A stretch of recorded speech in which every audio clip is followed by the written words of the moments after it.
Hey guys, Ryan from Husky Moving, Arlington, Massachusetts. Serving the greater Boston area. We are a full service moving company. We do residential, we do commercial, we do disposal, we do odd jobs, handyman jobs, artwork mounting, picture mounting. What else do we do? Pretty much if it involves the house. We do a lot of disposal work. If it involves the house, we try to do it.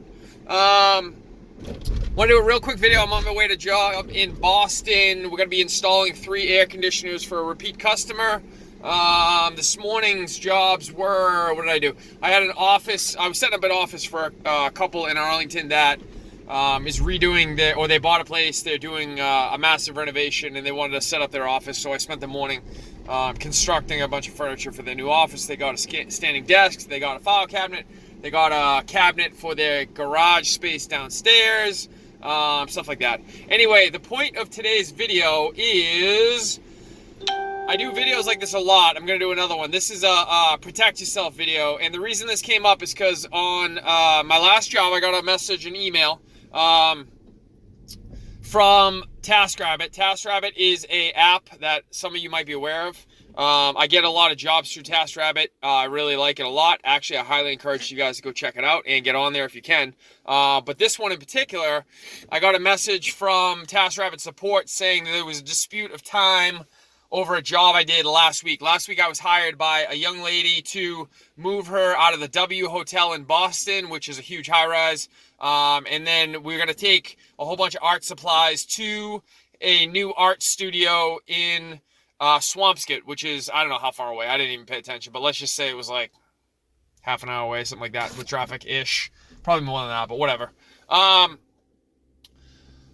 The reason this came up, I got the message, and I was kind of perplexed for a couple reasons. She seemed really happy throughout the job. I do know that at the end of the job, she sent me a couple of messages through their chat app to inquire about TaskRabbit fees, which I have nothing to do with. I don't get them. I don't know what they are. They don't tell us what they're charging the customer, literally. All I know is what I said is my hourly rate. And the other thing is if there's any expenses on the job. So in this particular job, she had asked about me bringing my moving truck. I told her we charge a flat fee of $150 to use the moving truck, explained why we do that. And she asked if there were any cheaper options. I said there were. I said I could bring my SUV. She said, great. I said the charge for that is $75. She said, great. That'll work out perfectly. That's all I need. All right, done data. All this is written down. We have records of all of it. So theoretically, we're all happy up to this point. Usually when I get to a job and when I end a job, I've gotten in the habit of, I have a text message on my phone that goes to myself.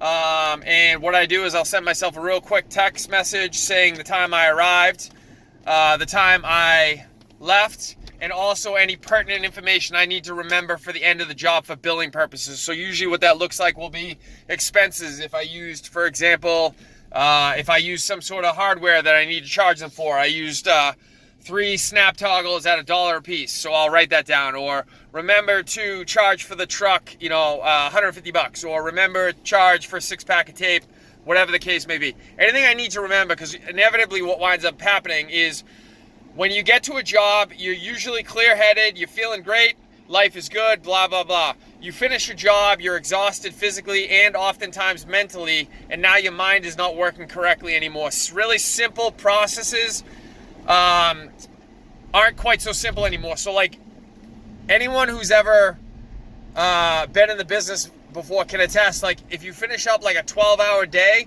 you try to do simple math, your mind just cannot do the simplest of shit. And I'm usually pretty good at math. At the end of a long job, my mind is gone. Like I can't do simple procedures. I need to like completely idiot-proof it so nothing falls through the cracks. That's how I do it personally. Anyway, the point of this story is I have records from when I arrived at her building. I have the time written down from that day via text message. I say something along the lines of like arrived at building at 3:26, I think it was. And then I go in, I start talking to the young lady at the front desk, start dealing with her to get procedures on what I need to do. Anyone who works in a major city, or any city really, but major cities tend to be worse. When you go into these giant high-rises, they have very, very specific procedures that you need to follow, where they want you to go through, what doors they want you to use. You have to use certain key fobs. You can only go through certain doors. You have to use certain elevators. You know, it's it can be kind of overwhelming sometimes. All you want to do is just get going and start the job, but unfortunately, you have to play nice with these buildings. They're in a position of power, and they have the ability to make your life hell, so you got to play their game. Anyway, the point of the story is I have written down what time I get there. We do the job. Everything goes great. She's happy. I'm playing with her dog. Beautiful space. Everything goes well as far as I know. And then when I leave, I write down in my text messages leaving. I believe it was 5:52 was when I left. So I get there at 3:26, leave at 5:52, which is, if I'm doing the math correctly, it's like 2 hours, 26 minutes, something like that. I don't know exactly. 2 hours, 26 minutes, I think. So I bill her for 2.5 hours. That's how TaskRabbit works. You bill on the quarter hour. Bill her for 2.5 hours plus 75 for the truck. So as far as I know, she just moved out of a giant high-rise into Swampscott, which is not really close. We had to go through a whole bunch of traffic. We moved a bunch of our art supplies. As far as I know, it got done really efficiently. She was super happy. At the end of the job, she sends me a message asking about the extraneous charges, one of which was the $75. I thought that was a little strange, only because we had very clearly talked about it in the chat log. And she had signed off on everything. So I was a little surprised at that, but whatever, it is what it is, no big deal. And then asked about the fees as well, which again, no big deal. I think she didn't understand how TaskRabbit charges, which is probably more on the company than it is on her. They should probably be more transparent about what they're going to charge them, because by my way of thinking, the customer needs to know up front, like, Ryan's making X, TaskRabbit is making Y, this is what I'm going to pay. In the same way, when you go to Uber Eats and you, before you click order, you know that there's going to be 19 different charges and you're paying $492 for a burrito. Same thing. Apparently, TaskRabbit wasn't very transparent with her with what they were going to charge her, so she was a little surprised on that. But that's on them. That's probably not on her, more than likely. So I don't have any beef with that, per se.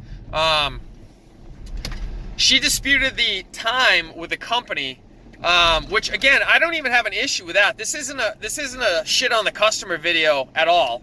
I don't have any issue with her whatsoever. Her goal is to get her job done as efficiently as possible. My goal is to do the same for her, and in doing so, hopefully make myself some good money. That's the goal for everyone involved. So I don't begrudge any of this on her. This has nothing to do with her per se. The larger thing I want to talk about is just protecting yourself. And the reason this is important is because if I didn't have those text messages, so when the TaskRabbit, when they hit me up, the support guys, whoever that is, hit me up, they asked me to write down everything that happened. And so I went back to them with an explanation of literally everything that happened, including time. And the point of this video is I have 3 separate screenshots I can send them showing the time that I arrived, the time that I left, and the discussion of the truck charge in the chat log. So the point that I want to make with you guys is a lot of these like little things you're going to do like that.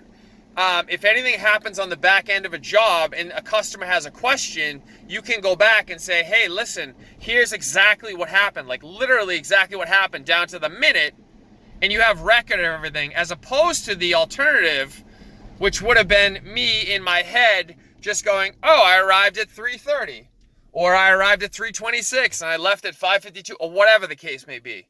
I have everything in that moment literally written down, documented, time-stamped. So what's going to wind up happening most likely is they're probably going to go back to this customer who's going to have absolutely none of this. Obviously, they're just, in their mind, they probably just go, oh, he charged me too much. And that's all they have for evidence. They're going to go back to this customer and more than likely present the screenshots and the time-stamped everything. And the customer is just going to be like, oh, okay, maybe I made a mistake, or all right, now I get it, blah, blah, blah.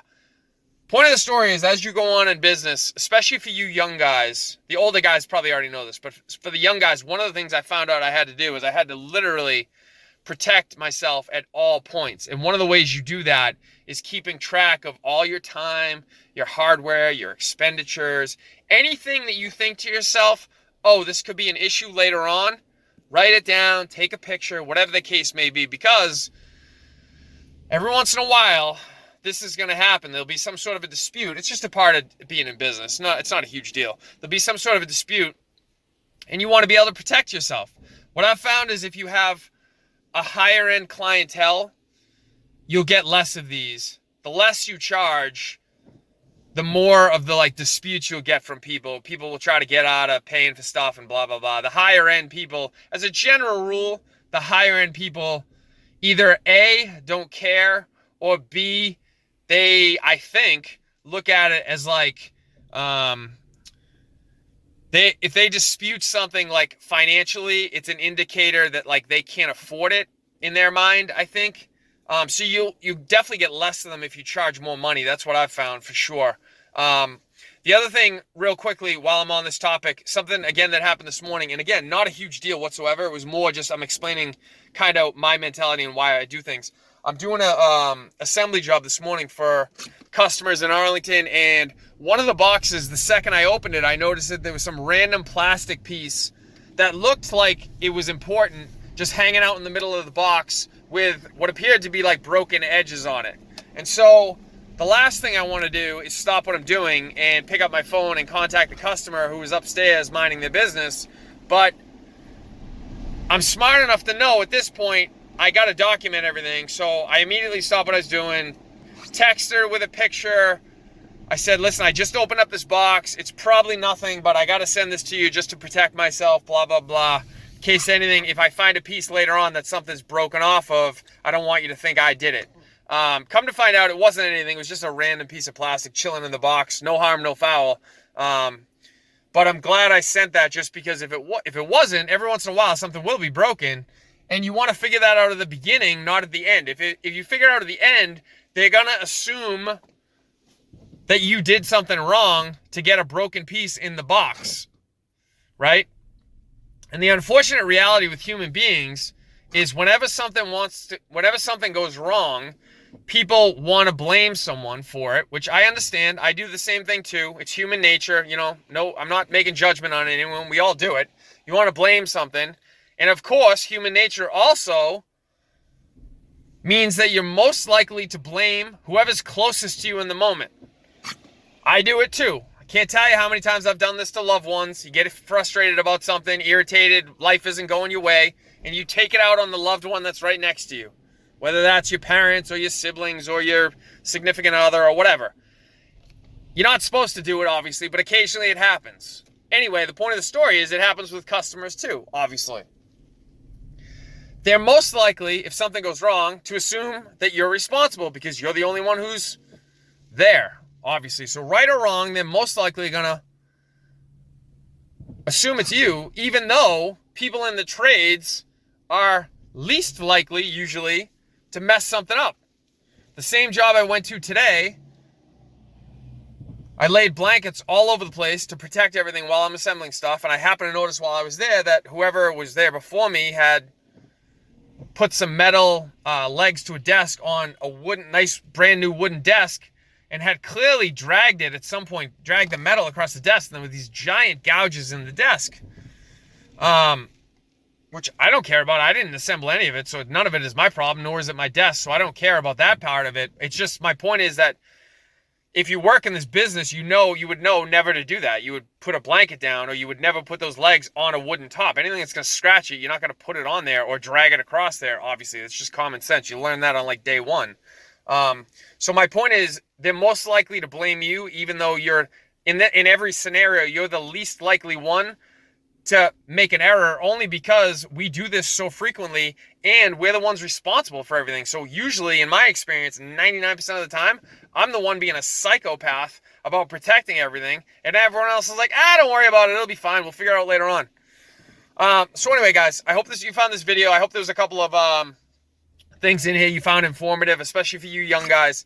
Just take the time to protect yourself in everything you do, whatever that means on any given job. All right, guys. Thank you for listening. Ryan, have a great weekend. Crush it. If you want to get a hold of me, my contact information is on the back end of the video. Email, website. Sorry, I'm trying to drive. Email, website. What else? I think that's it. All right, guys. Thank you.